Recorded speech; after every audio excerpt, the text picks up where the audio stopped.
We are live, it says. We're ready? It's connecting. Yes, So we it's have the connecting. HDMI presenter button. Okay. All That right. one on? All right. It is 5:31, and we'll call the Twin Cities Area Transportation Authority Board meeting to order. If anybody got any cell phones, if you could put it on silent. Right.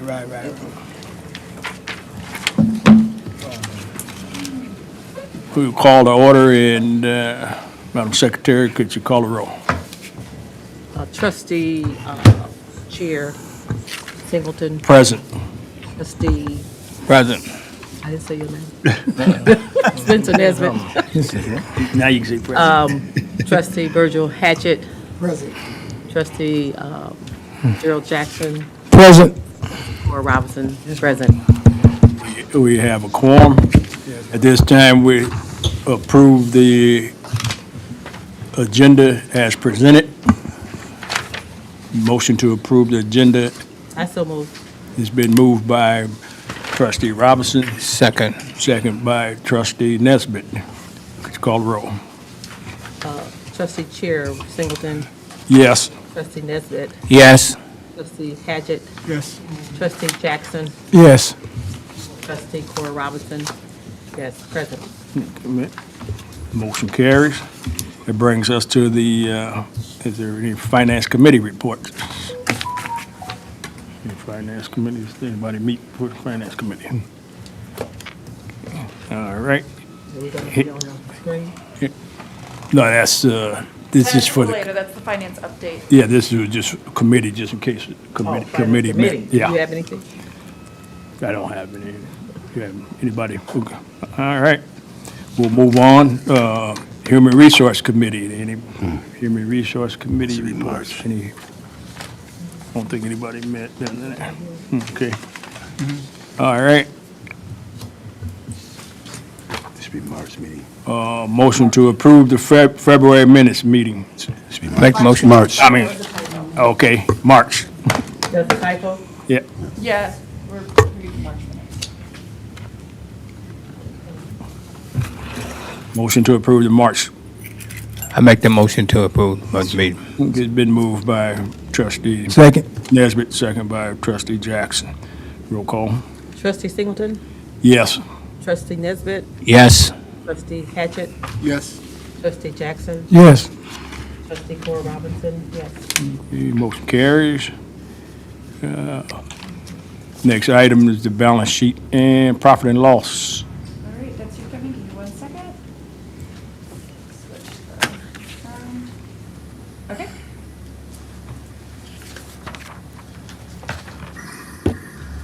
Kevin, whenever you're ready.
Is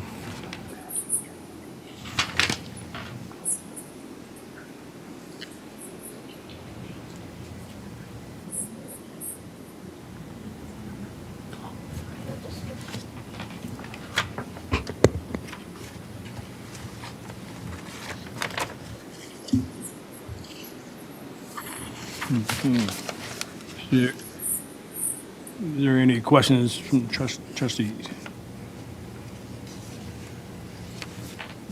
Give you a second to look through it. Yep.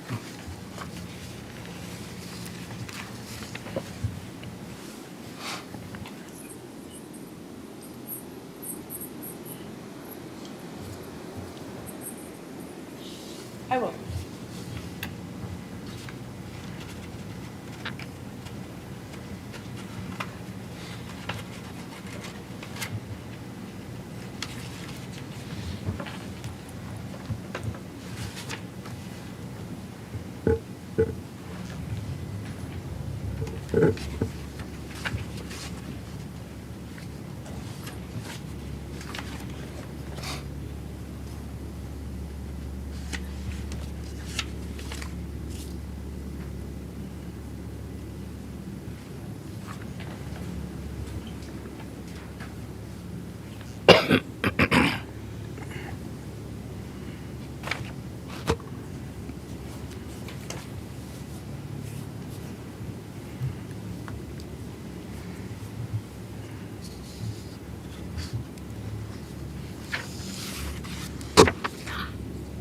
Hey, Kevin, can you hear me?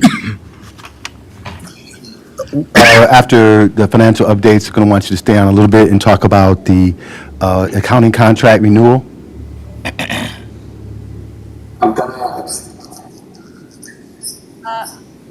The accounting contract that ends, County contract renewal. renewal ends on September 30th, and so I just wanted you to share a little bit about that.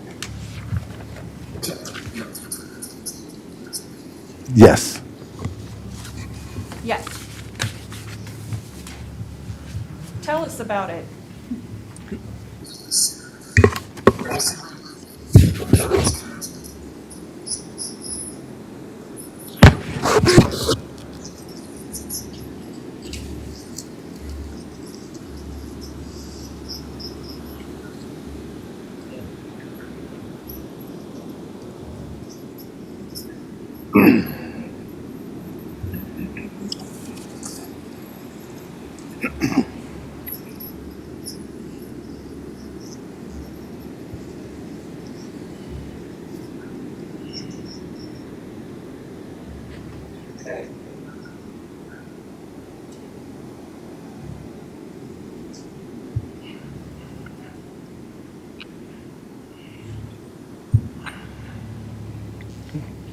So basically, if we have a management company that's doing accounting instead, we can swap over to them when that happens. But if we don't want to have a gap in accounting, it's a good idea to pursue renewal. Decide.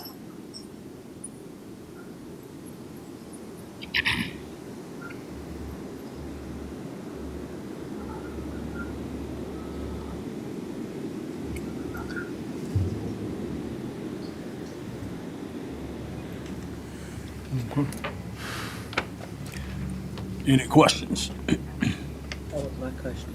Okay.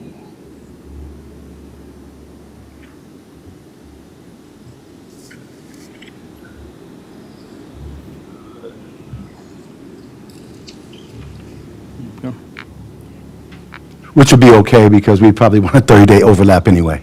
Yeah, probably. I don't think we want a hard stop. Any other comments on that? No. Okay, all right. Thank you, sir.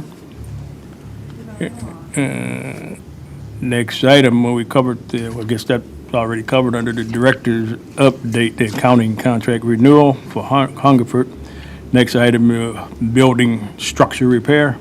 So as I mentioned previously, we have some challenges. We have some columns that have deteriorated, and we'll show you some images for that. And we're in the process of a procurement to address that. And Mark Epps, Mark, are you able to join us? You know,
And just as a reminder for those of you who weren't here last time or don't remember, this is a picture of what we are addressing. So if you can see, this is, I took my key, started poking at it, and it just went straight through.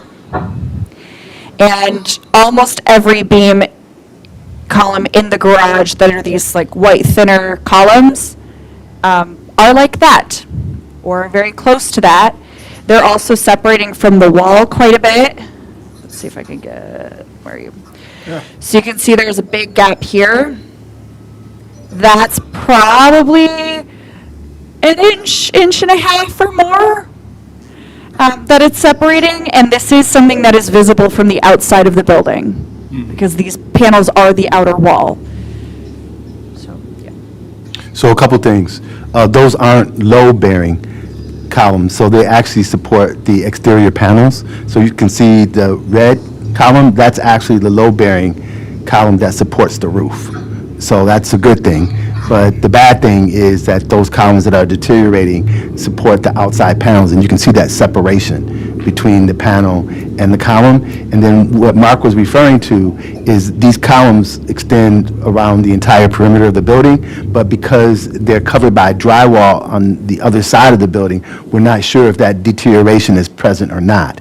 And so the estimate that Mark presented is considering that the columns that are not exposed may have challenges that we're unaware of, and so we're going to have the firm to come out and do an inspection for all the columns and see exactly which ones need to be repaired.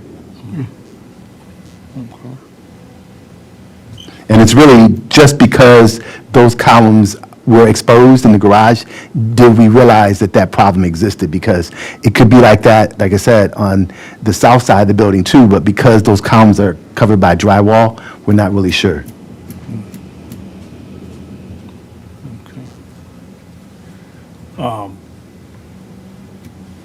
So when they repair them or replace them, is there any thought about making them where they won't happen? I guess moisture had got in there somehow or something.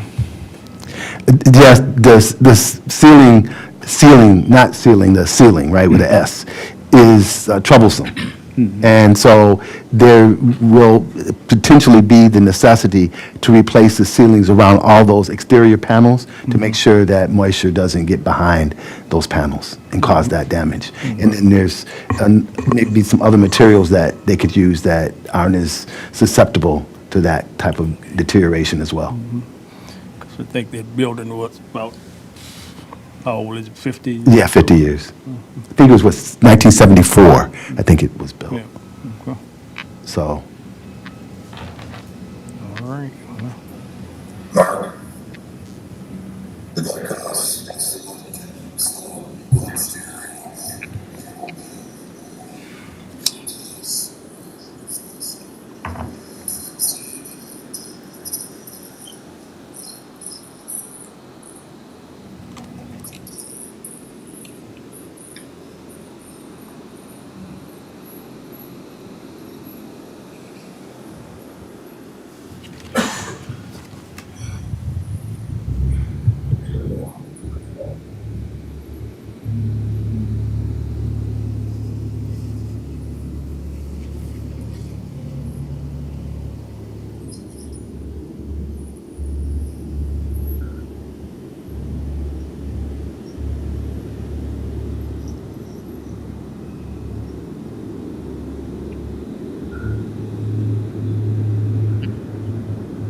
So the expectation was, or at least the assumption was, that those panels could be reused, but they would have to be resealed. So many of them might have to be removed and then resealed, but there was an assumption made that those panels could be reused.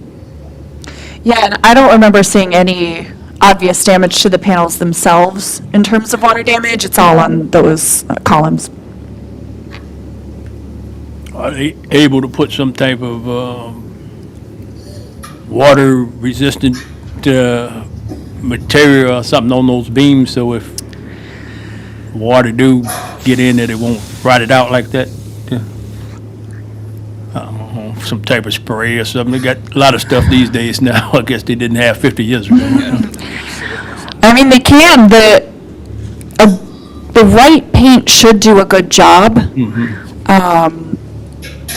I personally am more concerned about the water getting through those panels in the first place. And what it looks like is that the panels, you know, they're slipping out of place. So they're shifting down, and that's another thing. I'm like, if we can make sure they're not slipping down, then it should be watertight. It's just making sure we do that. Okay. Anything else on that?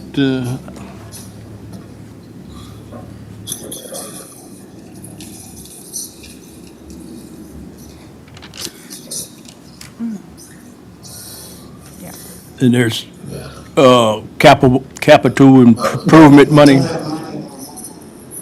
Yeah. Okay. Okay. All right. I want to continue with your update, Director. So one of the challenges that we have is keeping the garage doors closed. Right now, when buses enter or leave the garage, someone has to physically close the door, either at the door itself or in the dispatch office. And we're losing a tremendous amount of heat by keeping these doors open. I don't know if you guys ever drive by there, like even in the wintertime, and you'll see that those doors are open, and you're wondering, okay, you know, why are those doors open? Well, that's the same question I have. And so multiple times a day, when I'm out in the garage, I end up closing the doors. This is like during the fall, winter, and even the spring. And so what we're looking to do is to install remote sensors with the garage door so that when the vehicle exits, the door will close. But it won't close on top of the vehicle. There'll be some sensors to detect the vehicle there. But when the vehicle is so far outside of the building or inside the building, then the garage doors will close. And we estimate that we should be able to save a tremendous amount of heat just by doing that. Okay. And so, Mark, do you have some ideas on what the estimates are, or where are we on that procurement?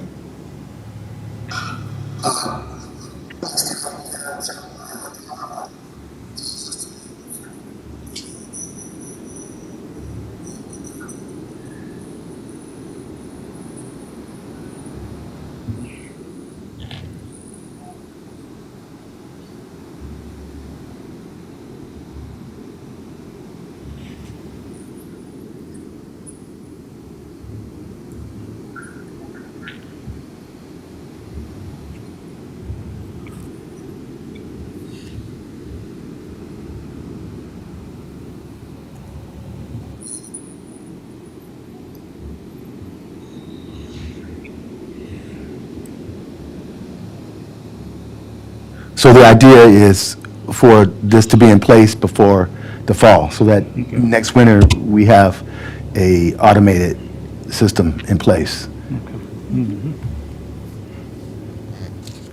All right. Any questions on the garage door?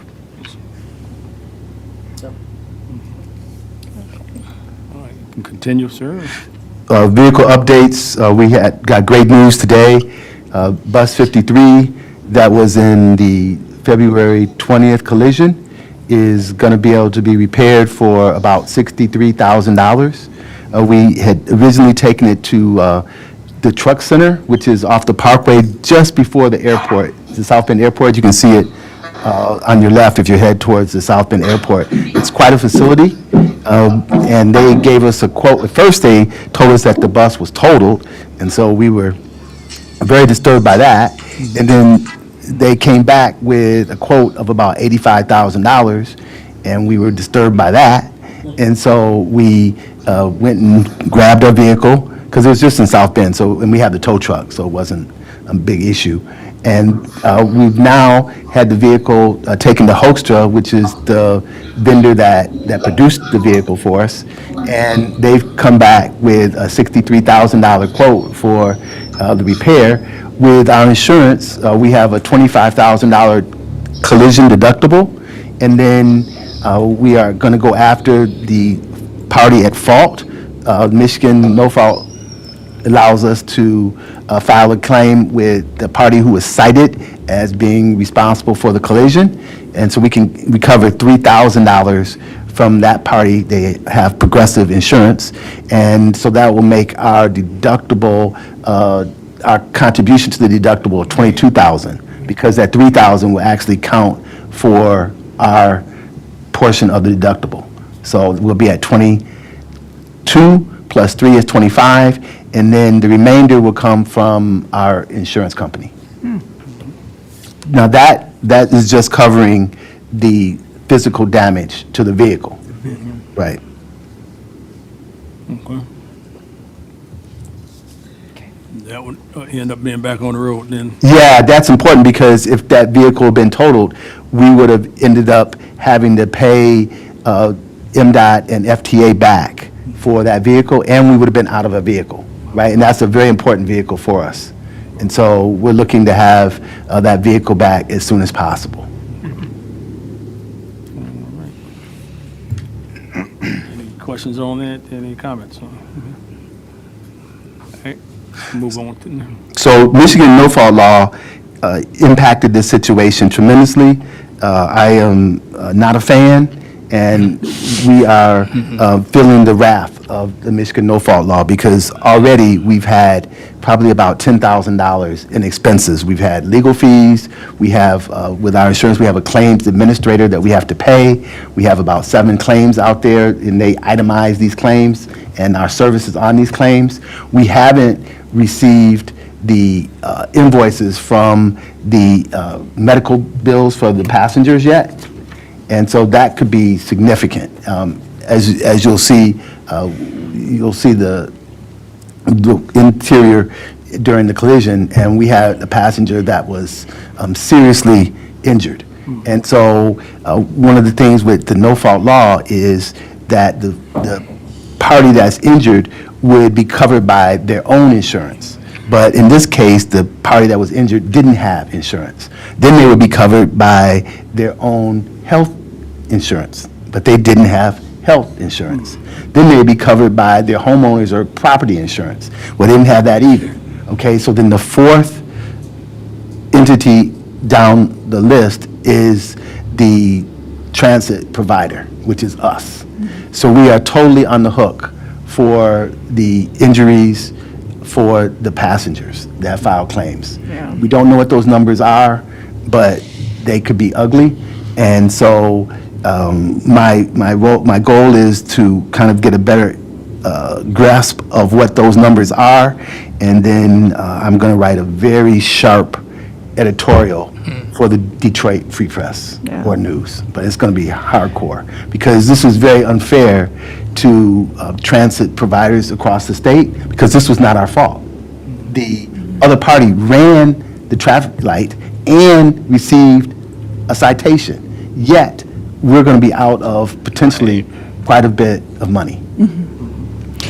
Yeah, and I think for me personally, right, when you're talking about 2 pedestrian drivers who get into a collision, that's one thing. That's where I'm like, okay, the purpose of no fault is that you hopefully get coverage to cover these medical expenses, whether or not you have insurance.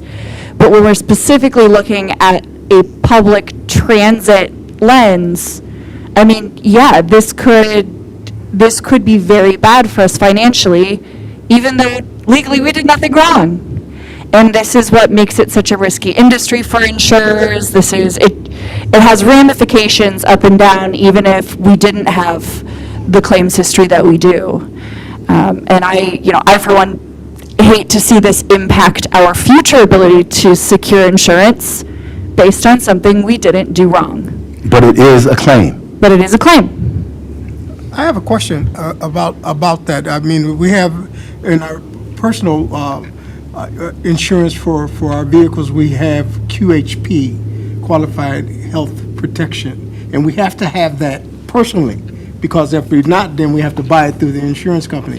That doesn't apply in this matter at all with drivers having to have that personal insurance for themselves?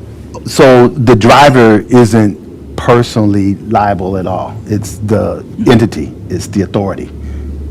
So it would apply if the passengers that were injured, if they had insurance, then that would be primary, and they would be covered. Even though they were on our vehicle, they would be covered under their own personal auto insurance policy. But because they didn't have, that's the issue. Right. Yeah, I wasn't making mention of the auto insurance, but this is like a personal health insurance that covers physical injury, even if you're in your vehicle, that the insurance company, the car insurance company, doesn't have to cover because you have it covered through your personal health insurance. And I was just wondering if that was something that we could. I don't know what the fix is, but it's something if the drivers had to have that before they would be permitted to drive. Just a Well, question. I think in this case, it wasn't, driver wasn't, what he's referring to is the passengers that was on the bus, not the driver. It was the, Okay. it was the You're right, rider. you're right. Yeah. You're right, yeah. Yeah, and I think that, to me, is the other sticking point of public transportation, right? Of course, our passengers are not largely going to have vehicle insurance. If they had a vehicle, they probably would have taken that to the store. Right. So, I guess we'll be getting updates on that. Yeah, that's Yes. going to be an ongoing item Yeah. in the agenda, so look for it in May and June, and as we start to get some of these claims in, we'll be able to put some numbers to this, but just know that some things are coming, some costs are coming. All right. Next item that you have there is, Well, the next item, I believe, is the ridership report. So we'll do that. And you should have that, you should have a copy of Yes. the ridership report.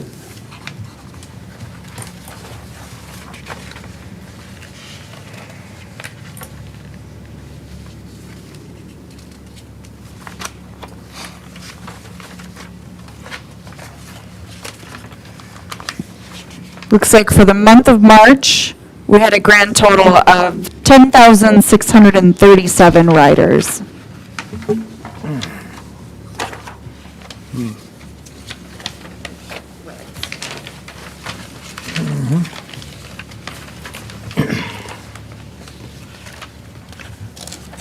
Any questions about that?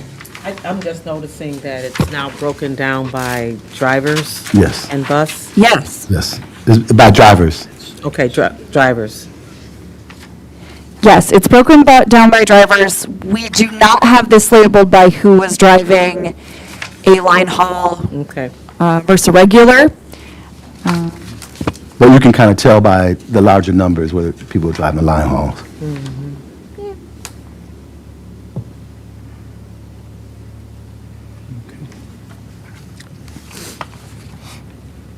any questions on the ridership?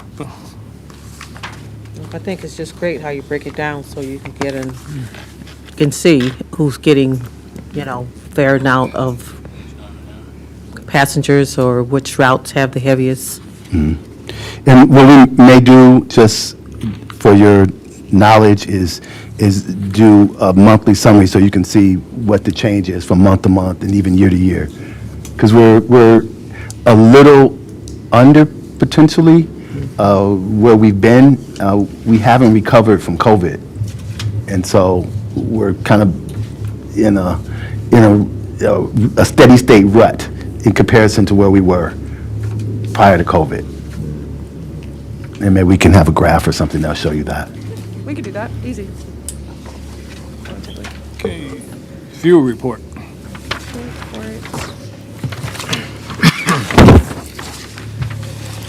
So here it's broken down by gasoline and propane. We have the two vehicle propulsion types. And so you can see where we are. We're going to try to move away from propane. So as the propane vehicles age, we're going to move to either gasoline or electric. We've had a lot more maintenance issues with propane. Also, just to maybe foreshadow coming challenges, we're working diligently on making sure that the air conditioning is working correctly for all the vehicles, because we do know that it's going to get hot. And it's not, it won't be a surprise. And so we want to be ready for it. Okay. Any questions on the fuel report? Nobody? Okay. The next item is the old business. Step Yeah, yes, the step replacement procurement. Mark, can you address that? He might not be able to. I got kicked out of the network, so let me see if they're even still on. Oh, so just to summarize, there is an RFP that has been published for repair of the steps that are on the east side of the building. And he can give you the status of that, but we are trying to address that. We had the city inspector come over and review the building, and in terms of the capital that can be used to repair the steps, he was saying we need to fix the column on the building first. Right, because the capital that we have in that fund was going to be used initially to repair the steps, and that still is the plan, but the city inspector was very adamant about making sure that we address the column issue first, and then if we have some remaining funds, then we'll address the step issue. But you all have received that RFP for the steps, yes? I emailed it out. I sent it to everyone, so you should have it. So those steps, are they still being used? And is it a hazard? Yeah. 'Cause Yes, yes, it's a hazard.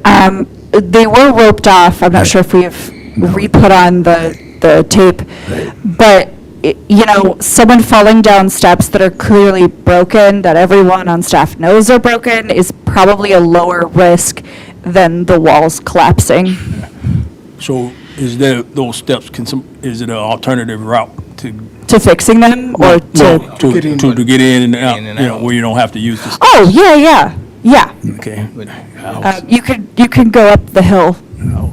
Yeah, it's, Suggest closing those steps off, closing them off. Off would be safer. yeah, it's a shame because they've been closed off for a long time, but the walls are definitely Yeah. the priority. Okay. Good question. All right, we are on.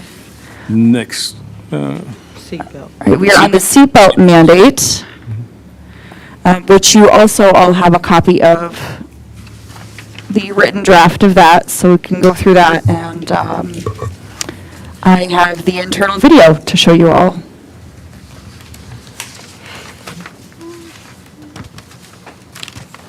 So this is the video. We've blurred out all of the faces.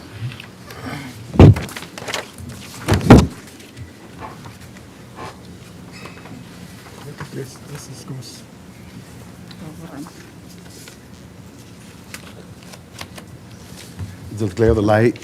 You want to turn off the lights? See better. You're turning down the lights? Yes. All right, I will pause that and make sure you guys can hear it anyway. You seen this before, Jim? Yeah, Yeah, this is. well, Yeah, this is something to see. Yeah, it is.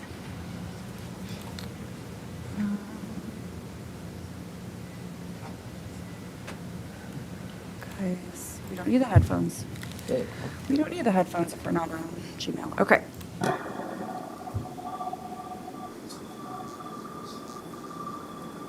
Having had a good time. Yeah, man.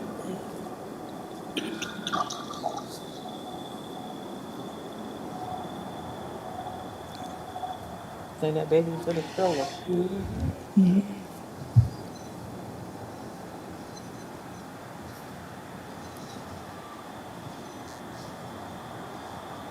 Yeah. And from this point going forward, we have the chaos of post-accident and sort of everybody gathering where they are. Notably, the people who were in these seats behind seats were relatively fine, right? The babies were also protected. In case anyone's worried about that, they were protected by their stroller. But I, have that question too of if mom had not had the stroller in front of her, she also would have been thrown forward.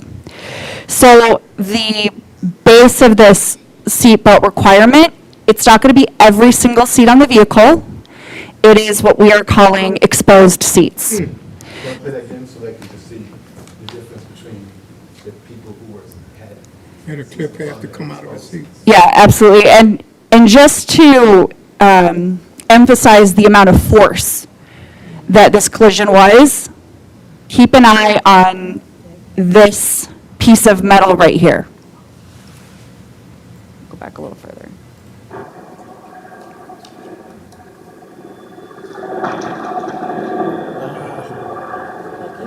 They did, yeah.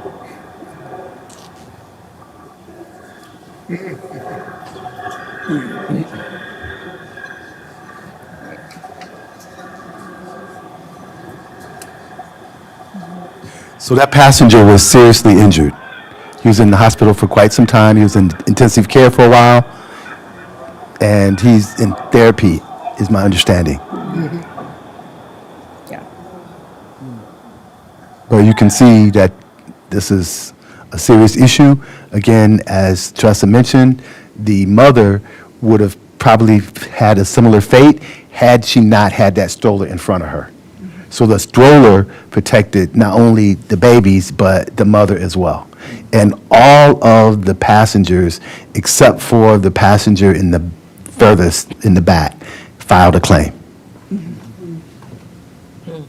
But again, the injuries were not as severe for those that had a seat in front of them. But it was the passenger that was in the exposed seat that suffered the greatest injury, and he had head trauma. So And you can see he's still on the floor. He's on the floor the whole time. The seatbelt requirement would be for those exposed seats. That Yes. doesn't have anything in front of them. So let's flip to that seatbelt policy draft. On the second page is an example of which seats would be required. Now, we do have different vehicles, right? So this isn't a hard and fast map for every single one, but it's any seat that doesn't have a seat in front of it. And then when we're looking at the ADA section where the seats fold up, if the seats with this orange circled one, if the seat in front of it is folded down, then they don't have to wear a seatbelt. If only that orange seat is folded down for some reason, then they would, to help prevent that. And then for the policy, some of this is already kind of policy, but since we've had some trouble locating old policies that everyone knows exist but can't find, we're verbalizing some of this. So we're requiring all staff, if they're in a Takata vehicle, to wear a seatbelt unless they're doing something for training purposes that prevents them from doing so, or all of the seats are occupied by passengers. For mobility vehicles, they're going to be required to be secured unless there is some local, state, or federal regulation that prohibits that. That's wheelchairs. for Yes, those who want it. wheelchairs, I believe strollers fall into that camp as well. I left it that little bit of vagueness so that if the rules change or if we learn something new, we don't have to redo the policy. There is an exception to the seatbelt rules. Some passengers have medical issues that don't allow them to wear seatbelts. This was something that was brought to our attention by Kim Gallagher. So if they've given us prior written permission and there are no non-exposed seats available, then they can sit in an exposed seat without wearing a seatbelt, kind of at their own risk. For the passenger section, it says passengers occupying an exposed seat, AKA a seat that does not have a seat directly in front of it, are required to wear seatbelts while riding on a Takata vehicle. Passengers who refuse to wear a seatbelt while sitting in an exposed seat will be asked to relocate to a non-exposed seat if one is available. Passengers that refuse to relocate, or if all non-exposed seats are occupied, continue to refuse to wear a seatbelt, may be required by the driver to leave the vehicle. Kind of the crux of it. So one of the issues was just the enforcement, and we didn't want to put the drivers in a position where, you know, they're having a confrontation with passengers. And so the simple workaround, if you don't want to wear a seatbelt, is to not sit in an exposed seat. Right. That's what we're promoting. We do know that technically people can also stand on the bus. We have no seatbelts for standing, just the overhead bars. At this point, there's typically enough room on the vehicles for everyone to be able to sit down. And since we can't really do anything extra for those folks, that for the moment is not part of this. If it's something that we can't enforce, what is the liability? Well, so we can't enforce it, but it puts us in a better position having this policy than not, right? Because even though all the seats currently have seat belts, passengers are electing not to use them. And so from a liability point of view, I don't know if that really puts us in the clear as much as it does the risk point of view, right? Now, I think we still will be liable, but we've cut down our risk significantly if we can get people to fasten their seatbelts. Right, we don't. I mean, that's a part of this too, right? Like, we're talking about liability and cost, but ultimately, like, these are our passengers. We don't want a passenger to wind up in a hospital for ages. We don't want anyone to have any serious injuries. So this is as much about protecting the community we care about as it is protecting ourselves. So the question that I have, how are we letting the passengers know what the requirements are, other than we just telling them? You know, so if they get on a bus and say, okay, they know that they got to move, or what are we telling them? How would they know that? So this messaging will go out. I will share this policy with you so you can post it. It'll also be on our Facebook. So we'll do some digital messaging. The drivers will know and they'll be able to inform passengers. We can certainly post this on the vehicles with the idea, the we post example guide, right? And all of the drivers will have a copy of this on their vehicle. One of the problems we've had with policing in the past is people saying, well, it doesn't say that anywhere. Now we have it, it says it somewhere, the drivers can show it to them. We also have lots of wear your seatbelt stickers that we're putting all over the buses. Okay, that's So great. it's easier to gesture towards and say, hey, no, this is what's happening. It might be helpful if the seat is marked. Yeah, so we're actually going to put a sticker on the seat itself, but there are some concerns that it might damage the seat. But we're going to look at putting the stickers on the windows adjacent to the seat, so that they'll see a sticker by each seat that's exposed, and it'll be clear. And then there'll be messaging on the vehicle itself describing what an exposed seat is.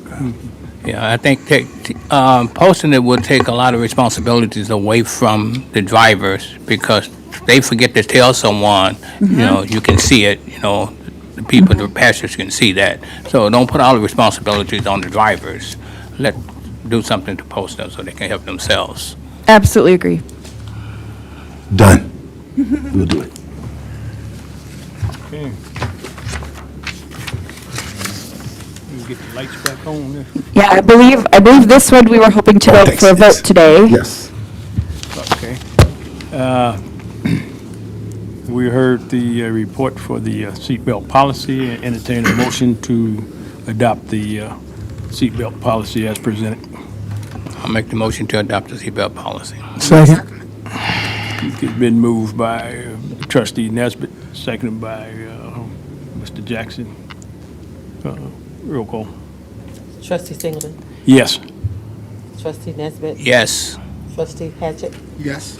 trustee Jackson, Yes. trustee Robinson, yes. Motion carried.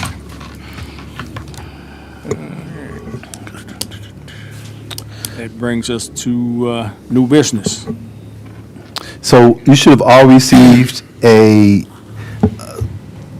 review request from Transpro, the contractor that we hired to produce what we call a request for information from mobility vendors.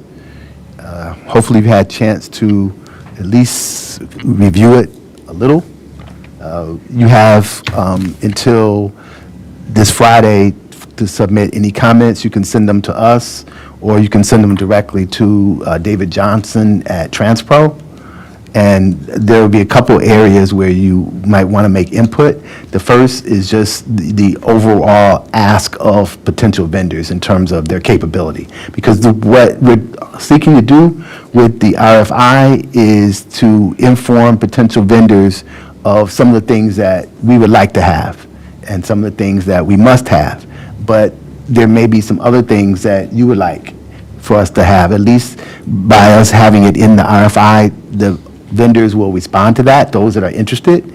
And so the idea is that once we get some responses from vendors, it will help us to frame the RFP, because we are going to put an RFP on the street for a mobility services vendor, but we just want to make sure that our targeting is correct. So that's why we're soliciting the input from the vendors. And then the second thing that could be helpful is if there are other vendors that weren't on the list. So we worked with Transpro to compile the vendor list, and that's all the vendors that will receive this RFI. But if there are other vendors out there who aren't on that list, then you can share that with us, or you can send them the RFI, and they can respond directly to Transpro. And they'll actually respond to Mark Epps. And what we'll do from the responses is we'll evaluate, just kind of summarize them. We'll share that with you. We should have that maybe even by the next board meeting potentially, but if not, certainly the one after that. And at that point, once we kind of summarize what the must-haves are and what the vendor response to those must-haves is, then we'll formulate an RFP, which we will share with you as well.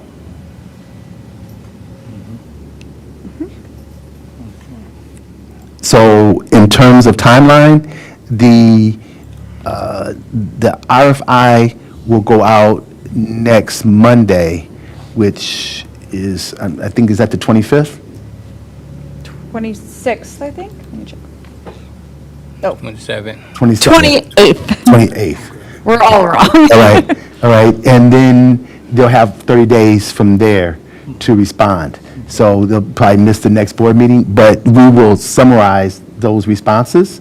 And then we'll probably, depending on where things land, we'll have a public hearing, or we can discuss it in this forum if so desired, where we make sure that the things that you want the vendor to have are incorporated in the RFP that we'll release. The goal is to release the RFP sometime in late June, early July, and then they will have another 30 days to respond specifically to the RFP with a hard number with a bid. And one of the things that, we're concerned about is we just want to make sure that when we release the RFP, that there's actually vendors who are interested, right? Because if we just write the RFP and we don't have this background, then we're writing it without really having the input from vendors.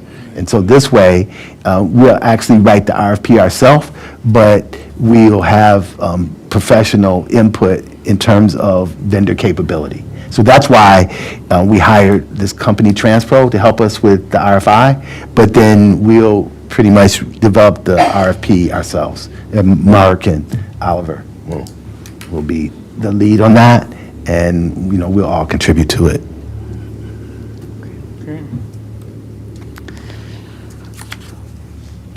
Questions about that? No questions from me. Anybody? No? I don't have a question. I guess I do have a question. Companies like this transport companies that we're looking to hire, how often are they used in other business situations like ours? A lot of them are A lot of used, them are. yes. And just kind of top shelf kind of issues is we want them to come in with an app, right? Because right now, we don't have an app. And one of the biggest issues that people have is they don't know where the vehicles are, right? And so we want to have an app so you know vehicle location. We want people to be able to pay with Google Pay or PayPal or credit cards. We want people to be able to actually hail, to call for a vehicle with their app, right? Because right now, you have to, we are truly dial-a-ride. You actually have to call in, right? And so some of you who are familiar with Uber and Lyft, you'd want a situation like that where you could actually just hail the vehicle with the app and actually pay for it with the app. And then they would probably have scanners, right? So that when you got in the vehicle, you could just take your phone and go in. Now, at the same time as that capability would exist, we would also have the ability for people to pay with cash. So we wouldn't remove the cash payment option, we would just enhance or supplement it. Because right now, we're a cash-only business, and one of the issues that we have is not only are we cash-only, but we don't make change. So if the ride is 50 cents and you only have $1 and you put $1 in, then it is what it is. To address the question of, do other agencies do this, or have they? The answer is absolutely yes. Some of them, it's to a smaller degree. Kalamazoo has a management company handling just a portion of their service. So if that were comparable to us, for example, we would have them just do dial-a-ride, and then we would manage the line hauls. What would happen to our internal administration with a company like this? That's a really good question. We don't know yet. The goal is to have an agency that is stable and functioning. And so everybody on the administrative end, myself included, knows that we may or may not have a job at Dial-A-Ride a year from now. And, that's a bummer, but also the goal is to have functioning service in Benton Harbor and for this service area. I think the only person that must be on staff is we do have to have somebody who is managing the management company so that they don't just spend things willy-nilly without approval. Some organizations do that with the board managing that. I suspect it's a lot more trouble a lot more work than any one of you or the group of you probably want to put in, but that is your choice. You read me well. So, I say you read me well. Right. I would, I'm on some committees in Kalamazoo, and I would feel the same way. I'd be like, okay, cool. Love it, but somebody else can do it. If the agency is run by a city, they might have someone who works at the city manage it, or they might have a, director in name who handles procurement, making sure that things are still compliant, and oversees what's going on at the agency through the management company. I think once we start to get responses back, we'll have a better understanding of what we can afford and what system will work best for us. it'll look like. So- There are some agencies that do the full agency too, by the way. It's not just the piece. Right, so that would include things like maintenance, and the accounting, procurement, so all the folks that you're seeing up there, and again, including me, we would all go away, and there would be a single person that would be responsible for drawdowns, both from MDOT and from FTA. So they would just manage that process, and that's required by law, that the person within the agency does that, but that's the only, right now, that's the only position that would be guaranteed to exist. Right. And everything else would be subject to the capabilities of the vendor that was selected and, the budget, those things. And we also know that insurance is a huge priority, right? So if we're looking at something and we have the option to do a collection of items that gives us insurance, like maybe they do the vehicles and the drivers and the maintenance, but they can't do admin, or we could have them do admin, we probably want to go with the option that offers us insurance coverage. But again, we'll be able to talk more about that as we're getting these responses. So So that is the reset. Okay, we're moving right along. all right. Last major item on the list before we head to the chair's report and public comments, and our closed session is proposed fare increase.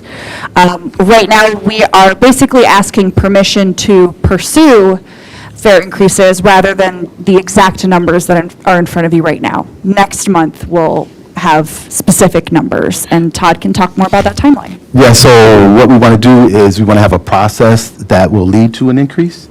So today, we're going to ask you to vote on allowing us to pursue an increase. And what that would include is a public meeting on May 6th May 6th. in this chamber at 4 p.m. We've already reserved the chamber.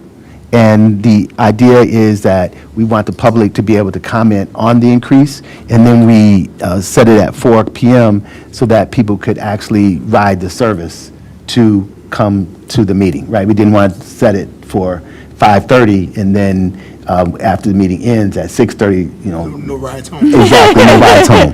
This is So- what it's like without us. Right. So what we are doing is we're going to have a public meeting at 4. People who want to come to the meeting can ride the service for free, and they'll be able to ride home for free. And so what you see is just a first take at what the increases would be. So if you look at the column that says new is the proposed fare increase. Just so you know, the way it would work is we have the public meeting on May 6th, and we also will have an email address. So if people want to make comments, they'll be able to make comments that way. And then on the next board meeting, which is May 27th, if it's your desire to actually increase the fare, you would vote on increasing the fare at that meeting, and we would determine exactly what that fare increase would be, and then the fare itself would go into effect on June the 2nd. So that's going to give people more than 30 days to adjust to a new fare. So you have both, so you should have both the proposed new fare, and then you should have a spreadsheet. So the people coming to the public meeting, those are all the people that are in the ridership that ride, okay. Yes, and the community, anyone. would Anyone be in the able- community. Yeah, anyone who's interested. Now, I don't know, is Oliver or Mark able to join us again, or? Okay. I've not gotten internet back. Okay, so one of the issues is that, and, Oliver is kind of the one who's been advocating for it, is that we raise the fare more for people who are not Benton Harbor residents, to encourage them to contribute, right? Because what's going on now is the city of Benton Harbor has a millage, and it's contributing to the operations of the agency, whereas Benton Township doesn't, and they're getting a lot of service for not very much, for zero municipal contribution. No taxes, huh? Yes.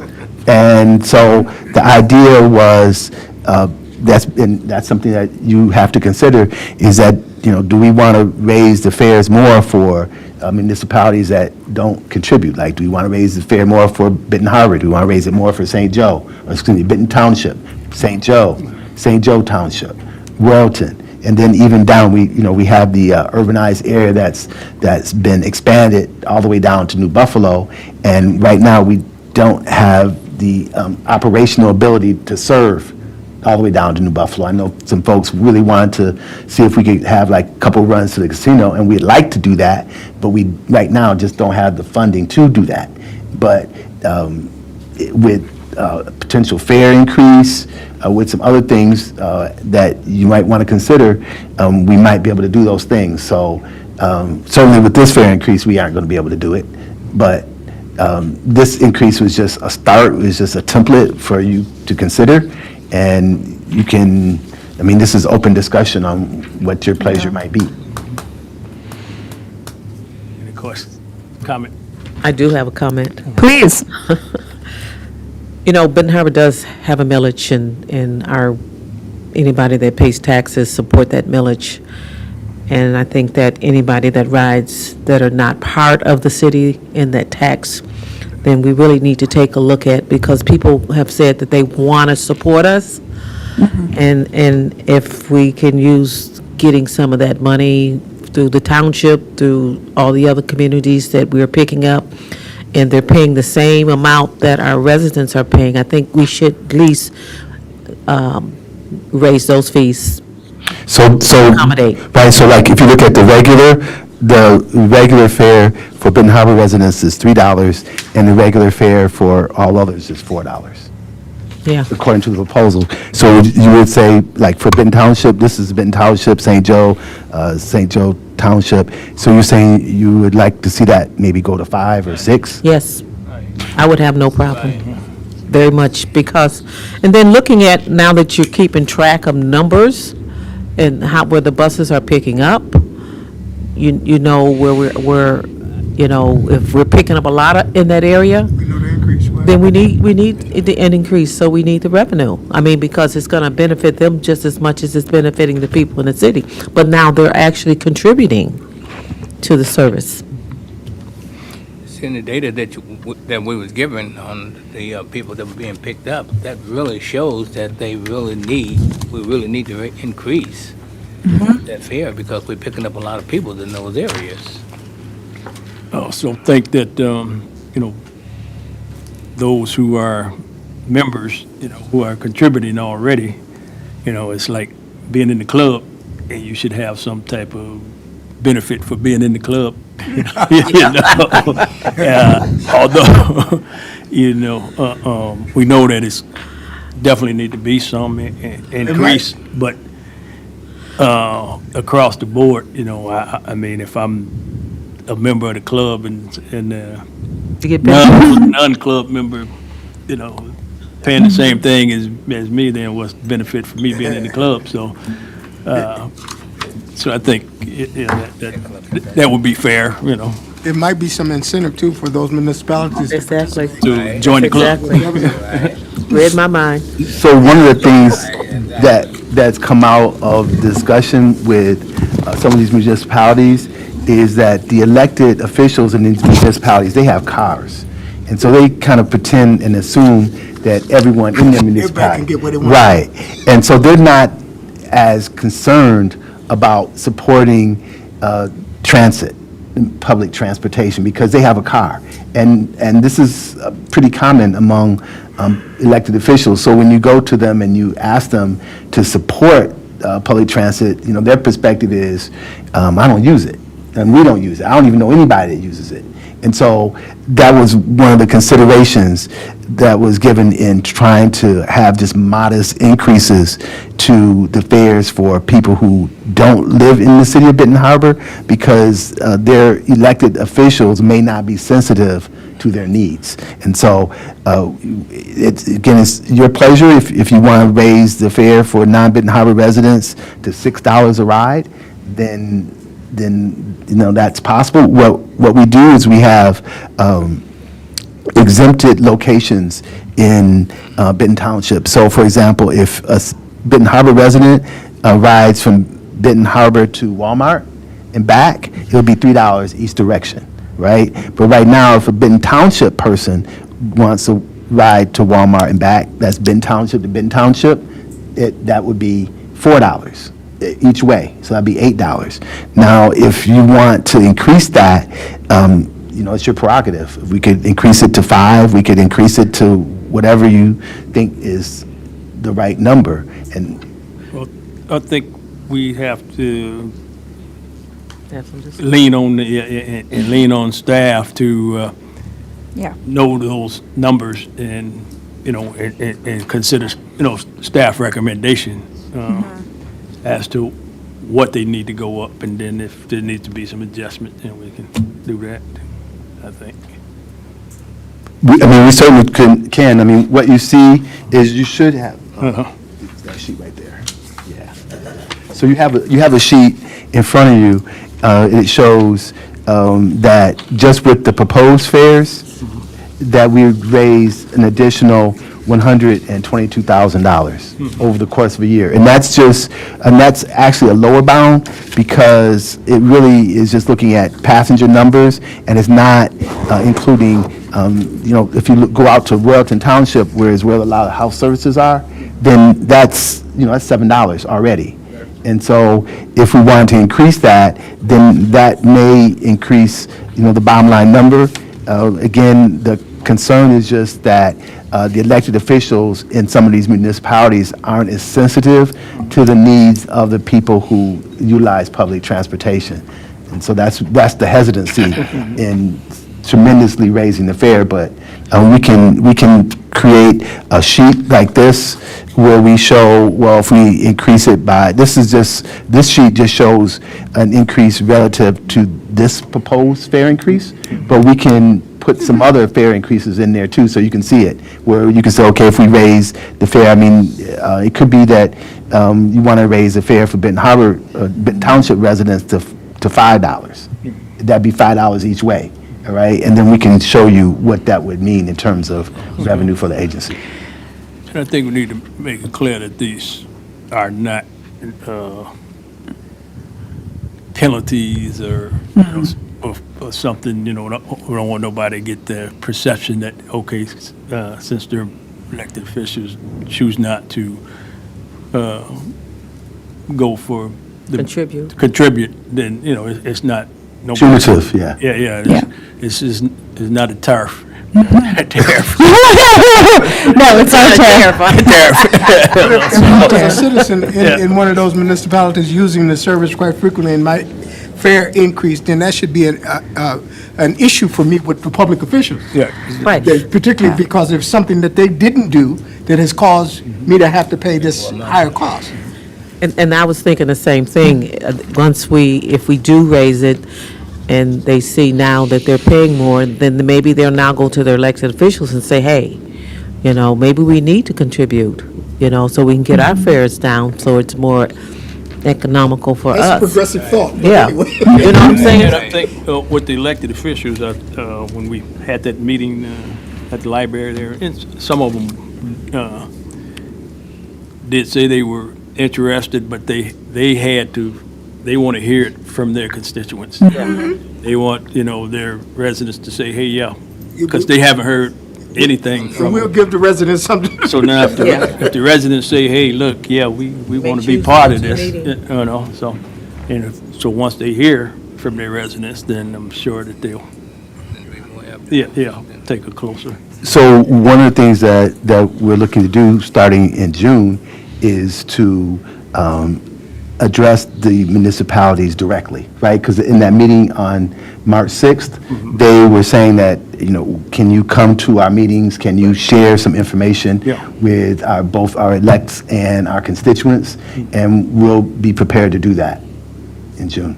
Because some, over the years, it's just, they've been taking it for granted that it's just, Okay, we're back to tariffs, huh? They're taking advantage of us, right? Okay. but, okay. So what we can do is, we can, between now and, the 27th, we can come up with a number that you think you'd like to start with, and then we can engage these other municipalities, and if they don't show an interest, then, we can raise it again. Okay, there's nothing to say that we can't raise these fares. All we have to do is just give people 30 days' notice, and since the people in the club, we don't have to raise their fare, we can just raise the fare for the folks that are being picked. Yeah, exactly. Well, I do want to hold true to Mr. Singleton's concern. You don't want to appear to be punitive to someone that is not in our municipality, and let that be, and have that be some burden. Well, I guess there's no way to get around a lot of that, but at the same time, you want the service to be definitely for the people in this area that actually are paying the millage for it. But at the same time, you want to provide a service to the extended communities around, but you don't want it to be a punitive thing. I don't know if Yeah. real or not. I think that's a good point. I mean, it would be wonderful if the surrounding municipalities took this as an opportunity to say, hey, this is hurting our community members. If we all chip in a little bit, then it won't hurt those who need it as much. But, ultimately, this is about, we need more revenue to cover costs of service. And that's why we're doing this. Yes, it is appropriate for us to raise the fare for those who are not already paying a millage. It's just a matter of how much do we need to run service? So what we're asking for today in a vote is just an authorization to proceed. Okay. We're not asking to vote on On this. rates schedule. right now. Yeah, we're not asking to vote on rates. Okay. We're just asking you to authorize us to proceed on. I so move that we, And I second it. okay. Got it. And I second it. It's been moved by trustee Robinson and seconded by trustee Hatcher to have staff pursue the rates, look at the rates and determine the increases that we'll call the Roll roll. call. Yeah. Trustee Singleton, Yes. trustee Nesbit. Yes. Trustee Hatchett, Yes. trustee Jackson, Yes. trustee Robinson, yes. Motion carries. Okay. Okay. Public comment. There's Oh, chair report. No chair report. We'll move to, is there any public comments? Any public comments? Public comments going once, going twice. There's no public comments.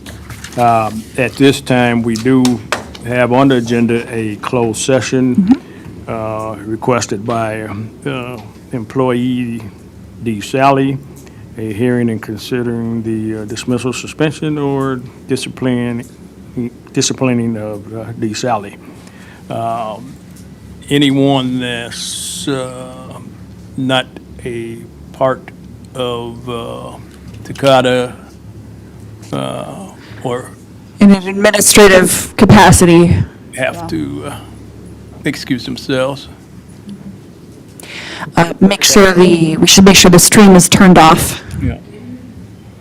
And Where, okay.